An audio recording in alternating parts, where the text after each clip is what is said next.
কালি অসমৰ মুখ্যমন্ত্ৰীয়ে ৰাইজৰ দলক আৰু ৰাইজৰ দলৰ সভাপতি অখিল গগৈ হিন্দু বিৰোধী বুলি কৈছে। তেওঁ কৈছে যে অখিল গগৈয়ে বাংলাদেশত হিন্দু ইমান মানুহ মাৰিছে, বাংলাদেশত হিন্দুৰ ওপৰত অত্যাচাৰ হৈছে, কিন্তু অখিল গগৈয়ে মাত মতা নাই। এতিয়া প্ৰব্লেমটো হ'ল যে হিমন্ত বিশ্ব শৰ্মা অসমৰ মানুহৰ মুখ্যমন্ত্ৰী নহয়। হিমন্ত বিশ্ব শৰ্মা অকল হিন্দুৰ মুখ্যমন্ত্ৰী। আমি আকৌ অসমৰ ৰাজনৈতিক দল হিচাপে অসমৰ হিন্দু, মুছলমান, খ্ৰীষ্টান, জৈন, বৌদ্ধ, শিখ, ইছাই যিমান ধৰ্মৰ মানুহ আছে, সকলো জাতি, ধৰ্ম, বৰ্ণ, ভাষাৰ মানুহ, সকলো মানুহৰ আকৌ আমি প্ৰতিনিধি। সেইকাৰণে আমি অকল হিন্দু হিন্দু বুলি কৈ নাথাকোঁ, আমি সকলো অসমীয়া জাতিটোৰ কথা কওঁ। হিমন্ত বিশ্ব শৰ্মা অসমীয়াৰ প্ৰতিনিধি নহয়, অসমীয়া জাতিৰ প্ৰতিনিধি নহয়। তেওঁ উত্তৰ প্ৰদেশ আৰু হাৰিয়ানাৰ নিচিনা যিবিলাক হিন্দু অকল হিন্দু হিন্দু কৰি থাকে, গুজৰাট, তেনেকুৱা ধৰণৰ হিন্দুত্ববাদীবিলাকৰ তেওঁ প্ৰতিনিধি। সেইকাৰণে মই সেইকাৰণে কৈছিলোঁৱে, কালিও কৈছোঁ মই এটা কথা, যে হিমন্ত বিশ্ব শৰ্মাৰ চকুত মানে হেৰি হৈছে, মানে এটা বেমাৰ হয় যে হালধীয়া পৰি যায় যে চকুটো, কি বুলি কয়? জণ্ডিছ। জণ্ডিছ বেমাৰ হ'লে মানে চাৰিওফালে চব বস্তুবিলাককে হালধীয়া দেখে। হিমন্ত বিশ্ব শৰ্মাই চবতে হিন্দুত্ববাদ দেখে। হিমন্ত বিশ্ব শৰ্মাই সকলো বস্তুতে মানে অকল কেৱল হিন্দু হিন্দু হিন্দু দেখি থাকে।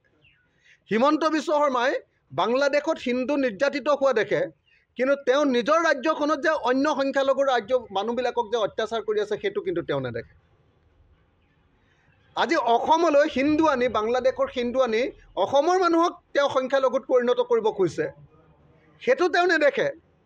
বিজেপি চৰকাৰে হিন্দু আনি, বাংলাদেশৰ হিন্দু আনি, পাকিস্তানৰ হিন্দু আনি, আফগানিস্তানৰ হিন্দু আনি অসমৰ মানুহক সংখ্যালঘু কৰিব খোজে, সেইটো তেওঁ নেদেখে। সেইকাৰণে মই কৈছোঁ যে হিমন্ত বিশ্ব শৰ্মাৰ চকুত জণ্ডিছ বেমাৰ লাগিছে, আৰু জণ্ডিছ বেমাৰ লগাৰ কাৰণে তেওঁ অকল এতিয়া মানুহ চানুহ একো দেখা নাপায়। তেওঁ অকল চশমাযোৰ হ'ল এতিয়া হিন্দুত্ব, আৰু হিন্দুত্বৰ চশমাযোৰ লোৱাৰ কাৰণে তেওঁ এতিয়া চাৰিওফালে হিন্দু হিন্দু হিন্দু পাই থাকে।